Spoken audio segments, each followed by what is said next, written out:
Kasus positif corona di Indonesia sudah melebihi 1 juta kasus. Sejumlah rumah sakit rujukan COVID-19 di sejumlah daerah pun kebanjiran pasien. Lonjakan pasien COVID-19 membuat seluruh ruang ICU, baik di rumah sakit swasta maupun di rumah sakit umum Kota Tangerang Selatan, terisi penuh. Saat ini ada 22 rumah sakit swasta yang menjadi tempat perawatan pasien COVID ya, dan 1 RSUD.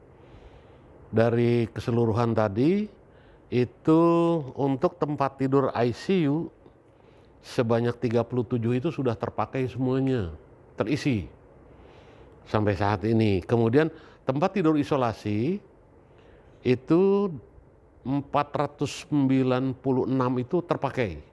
Yang tersedia sekarang 74 atau kurang lebih 87%. Ini mengalami penurunan dari sebelumnya sebanyak 93%. Melonjaknya pasien COVID-19 juga terjadi di Bekasi, Jawa Barat. Pemerintah Kota Bekasi menyiapkan asrama haji sebagai ruang isolasi dan perawatan pasien COVID-19. Kepala Dinas Kesehatan Kota Bekasi menyebut, saat ini kapasitas ruang isolasi di Bekasi tinggal 10%. Kapasitas di kami sendiri di Kota Bekasi bahwa dengan kesiapan isolasi yang berjumlah 1.508 tempat tidur, kami hanya tersisa 10%. Artinya ini betul-betul memerlukan alternatif untuk mengantisipasi penanganan COVID yang punya keluhan atau komorbid. Sementara itu, pemerintah DKI Jakarta berkolaborasi dengan Kementerian Pariwisata dan Ekonomi Kreatif terkait penyediaan hotel sebagai fasilitas isolasi mandiri pasien COVID-19. Hal ini dilakukan demi mengantisipasi lonjakan kasus COVID-19 di DKI Jakarta. Pak Gubernur saya sudah berkali-kali meninjau dan kami pastikan semua berbagai fasilitas kita siapkan sebaik mungkin.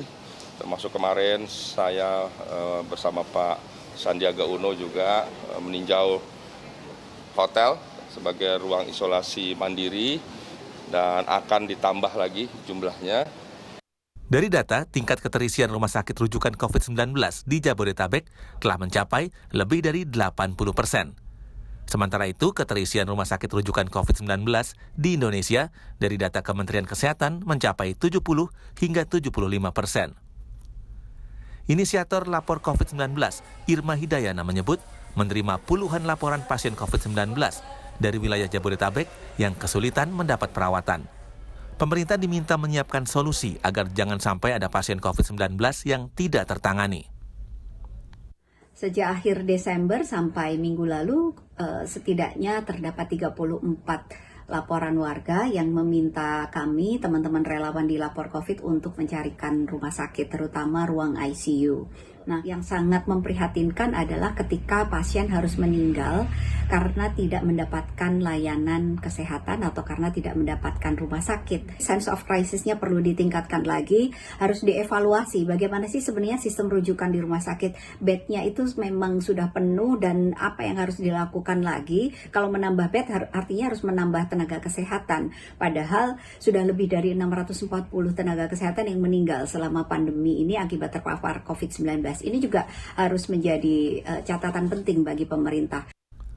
Selain kapasitas rumah sakit, upaya perlindungan tenaga medis menjadi prioritas. Dari data Ikatan Dokter Indonesia, kematian tenaga medis Indonesia akibat COVID-19 sepanjang pandemi COVID-19 yaitu mencapai 647 orang, tertinggi di Asia. Tim Liputan Kompas TV. Saudara, bertambahnya kasus positif COVID-19 menyebabkan banyak rumah sakit kewalahan untuk menampung pasien COVID-19. Akibatnya banyak pasien tidak dapat segera mendapatkan kamar dan juga perawatan. Salah satunya seperti yang dialami Ibu Rere yang sempat kesulitan mendapatkan rumah sakit untuk suaminya yang positif COVID-19. Saya akan berbincang dengan Ibu Rere. Ibu Rere, selamat malam.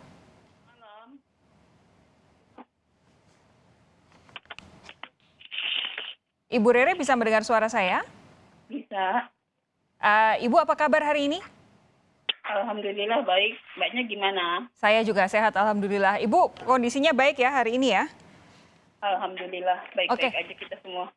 Ibu Rere, kami mendapatkan cerita bahwa Ibu sempat kesulitan mendapatkan bed rumah sakit untuk suami. Eh, ini sayang sekali memang banyak pasien yang juga mengalami nasib serupa mengantri dan juga menunggu kepastian dari rumah sakit. Tapi bolehkah kami diceritakan lebih dulu kira-kira waktu mencari rumah sakit yang bisa menampung dan merawat suami itu sulitnya seperti apa? Sulit banget ya, karena awalnya itu jadi Benar, ke Ibu IGD tinggal di mana Bu Rere? di Depok, Citayam. Oh di Citayam ya, di Depok, Jawa Barat ya? Iya. Oke, silakan. Ya, jadi awalnya tuh kan kita ke IGD malam-malam kan, IGD Hermina Depok. Dokternya ya mereka cuma bisa terima, tapi tidak bisa terima rawat inap karena katanya bednya penuh. Dan pasien yang ada di IGD belum bisa masuk, tapi kami tetap dilayani dengan disuruh ambil foto toraks dan lab darah. Mhm. Tapi kemudian direkomendasikan ke untuk rawat inap, tapi di Hermina itu memang tidak bisa sama sekali.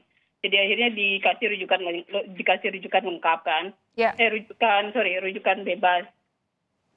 Besoknya itu saya telepon semua rumah sakit rujukan COVID dan semua itu bicaranya itu penuh semua, IGD-nya penuh semua. Oke.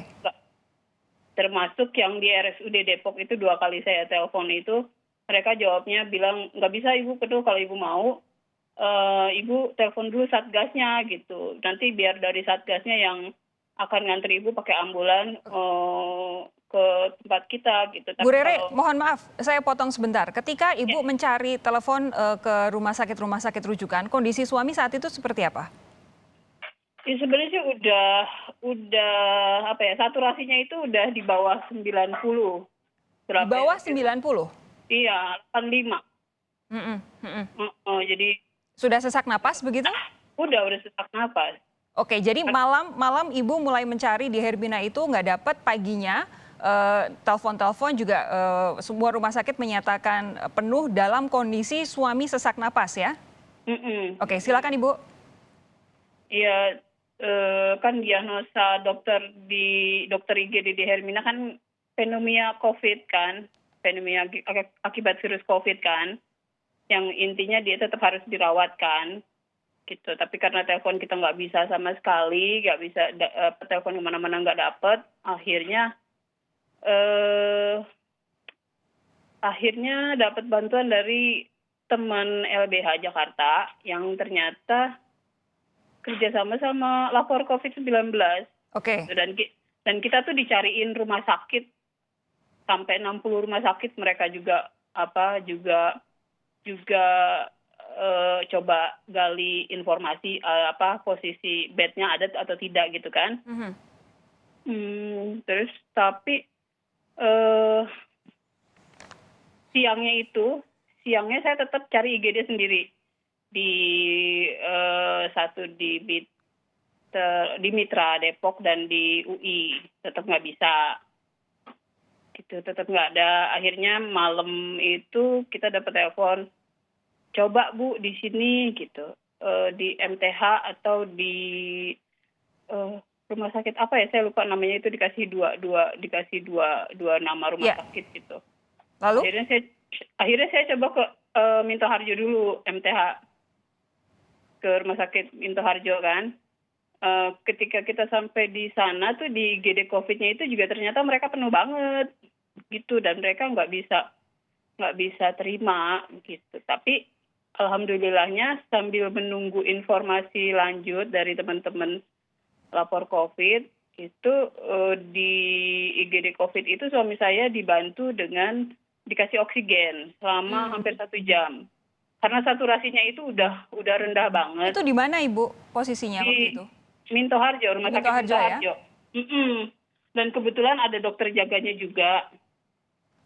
Terus dokter jaga bilang gini, Ibu, ini karena kita di sini penuh, sebaiknya Ibu ke Pelni aja, coba ke rumah sakit Pelni yang terdekat dari sini, kata dia gitu kan.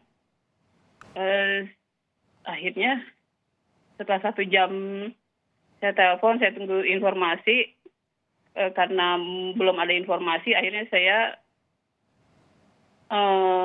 nekat ke rumah sakit Pelni. Itu udah lewat tengah malam. Di Pelni itu ke IGD. Begitu diterima di IGD itu diperiksa, langsung diputuskan masuk. Ya akhirnya suami saya masuk di rumah sakit Pelni. Untung ada kamar waktu itu ya? Nggak ada kamar. Oh, tidak ada kamar malah? Nggak ada kamar, dan waktu itu dia diterima dalam, jadi gini, Bu, ini masuk terpaksa harus rawat inap, tapi karena kita belum ada bed, jadi suami ibu duduk dulu ya, gitu. Sambil kita cariin bed, kata mereka gitu. Gitu, akhirnya nggak lama, sekitar 2 jam, 3 jam gitu, ternyata suami saya akhirnya dapat bed meski tetap di IGD. Oh, oke. Tapi pasien berikutnya itu yang masuk mereka terima dengan posisi duduk dulu di Duduk IGD. ya? Ya. Oke, Bu. Jadi kalau boleh dirangkumkan, mulai dari suami bergejala, ibu berusaha untuk mencari rumah sakit sampai dengan akhirnya bisa dapat di PLD itu berapa lama? 2 hari. 2 hari. Jadi hari. 2 hari kondisi suami dalam kondisi sesak napas ya? Iya. Saat ini kondisi suami Anda bagaimana, Ibu Rere? Alhamdulillah udah pulang dari Pelni kemarin siang. Dan Setelah dirawat berapa hari? Berapa hari ya? Kurang lebih hampir dari tanggal 11 sampai tanggal 28 itu berapa? 2 minggu lebih, kurang 2 mingguan ya? Iya. Oke, sekitar... Sempat masuk ICU juga. Oke, ini berarti posisi Anda mencari rumah sakit itu sekitar tanggal 9 atau 10 Januari ya? Iya, 9 atau 10 Januari ya. Apakah Ibu Rere tahu kondisi ketika suami keluar itu kondisi bednya seperti apa? Apakah lebih penuh atau seperti apa? Kurang paham juga sih saya, tapi katanya sih tetap ada yang masuk setiap hari gitu. Oke, yang jelas kami turut lega mendengarnya bahwa saat ini suami Anda kondisinya sudah baik, sudah pulih kembali ya Ibu ya? Iya, sudah alhamdulillah. Masih adakah sisa-sisa sindroma COVID itu yang biasa dirasakan orang, cepat capek, napasnya pendek, itu masih ada tidak? Kalau itu masih, dan disarankan memang katanya tuh harus ke dokter paru untuk konsultasi selama 3 bulan ke depan, karena kan dia kan pandemi COVID itu kan. Dan kalau bisa itu terapi oksigen, karena itu kan merusak jaringan tubuh si virus COVID itu kan. Ya, jadi masih harus kontrol selama 3 bulan ke depan dan harus menggunakan oksigen begitu ya? Iya, terapi dan mencegah saturasi oksigennya. Ya, oke. Ibu Rere sebentar, saat ini kami juga sudah terhubung dengan tenaga ahli utama KSP, Kantor Staf Presiden, Brian Sri Prahasuti. Selamat malam Ibu Brian. Selamat malam Safi, apa kabar? Saya kabar baik, Bu Brian sehat ya? Alhamdulillah. Ibu, ini tadi yang kita dengarkan cerita dari Ibu Rere itu bukan cerita yang langka. Belakangan ini begitu banyak. Teman-teman dari Lapor COVID juga kalau dilihat di Twitternya juga sangat intens dihubungi oleh keluarga pasien untuk membantu mencarikan rumah sakit, membantu mencarikan bed. Bu Rere tadi juga bercerita bahwa perlu 2 hari dalam kondisi suaminya sesak napas baru bisa mendapatkan perawatan. Paling tidak bukan perawatan, malah pertolongan, baru pertolongan. Duduk dulu, dipasangi oksigen, baru beberapa saat kemudian bisa mendapatkan bed dalam kondisi ada di ICU. Apakah hal yang seperti ini bukan hanya dialami Ibu Rere, sudah jadi salah satu fokus utama oleh pemerintah khususnya Pak Presiden? Ya, tentu saja ini menjadi fokus pemerintah ya. Apalagi kalau tadi hari ini dari informasi yang ada pada kami, dari data kasus baru kemarin itu jumlahnya sudah 2 kali lipat dari ketersediaan tempat tidur seluruhnya di Indonesia. Jadi situasinya seperti itu. Ini kita berbicara tentang kasus yang terkonfirmasi positif. Belum berbicara tentang kasus yang berat yang kemudian perlu perawatan atau yang memerlukan tindakan seperti pemasangan ventilator dan seterusnya. Tentu saja ini menjadi perhatian pemerintah ya, karena setiap hari kan kita memantau terus situasi yang terjadi. Misalnya tindakan yang dilakukan adalah kita ketahui beberapa hari yang lalu ada arahan dari Kementerian Kesehatan bahwa semua rumah sakit sekarang bisa memberikan layanan untuk penanganan COVID. Tentu saja kemudian ada tindakan-tindakan, ada persiapan, ada hal-hal lain yang harus dipersiapkan untuk hal tersebut. Kemudian kita ketahui juga bahwa dalam rangka untuk menambah tenaga kesehatan, itu kalau kita lihat ada program dokter intensif, itu bahkan mereka juga walaupun waktunya tidak sepanjang pengabdian mereka ya, ada waktu 3 bulan mereka berada di rumah sakit, ini juga mereka diperbantukan untuk memberikan penanganan untuk pasien COVID di rumah sakit daerah, di daerah-daerah di mana mereka mendapatkan penugasan untuk intensif. Ini sebetulnya merupakan juga bagian dari respon pemerintah terhadap situasi yang terjadi. Baik itu sekali lagi Mbak Sofi, baik itu dipantau hari per hari ataupun diantisipasi pada beberapa bulan ke depan. Begitu ya. Selain tentu saja kita ketahui bahwa sebelumnya Bu Rere, saya turut berdoa semoga suaminya semakin membaik ya, dan 3 bulan ke depan itu kondisinya sangat-sangat membaik begitu, dan juga untuk pasien-pasien yang lain juga. Nah, kemudian yang paling penting juga Mbak Sofi, sebetulnya bukan sekedar bahwa kita merespon bagaimana pemerintah merespon dari kasus positif yang terjadi dan bagaimana mereka mendapat penanganan, tetapi kita juga refleksi juga bagaimana supaya upaya yang lebih keras agar penambahan kasus baru itu tidak terjadi terus-menerus. Ini selalu menjadi evaluasi. Yeah. Kalau kita perhatikan arahannya ada 4 seperti biasanya, itu tetap ada yang tracing dan seterusnya, tetapi yang paling penting juga bahwa pembatasan kegiatan itu juga menjadi hal yang penting ya, terutama untuk skala mikro di tingkat masyarakat. Ya, mungkin itu dia. Begitu, Mbak Sofi. Rumah sakit mau ditambah berapapun, bednya ditambah berapapun, fasilitasnya ditambah berapapun, dokternya ditambah berapapun, tidak akan bisa memadai kalau kemudian tingkat penularannya tidak ditekan. Nah, tingkat penularan ini hanya bisa ditekan kalau masyarakat diminta untuk di rumah saja sebanyak-banyaknya. Tapi apakah saat ini PPKM sudah melakukan hal itu? Sudah memastikan untuk masyarakat memang ada di rumah sebanyak-banyaknya supaya penularan itu bisa dikendalikan? Akan dijawab oleh Ibu Brian sesaat lagi. Anda tetap bersama kami. Sapa Indonesia Malam segera kembali.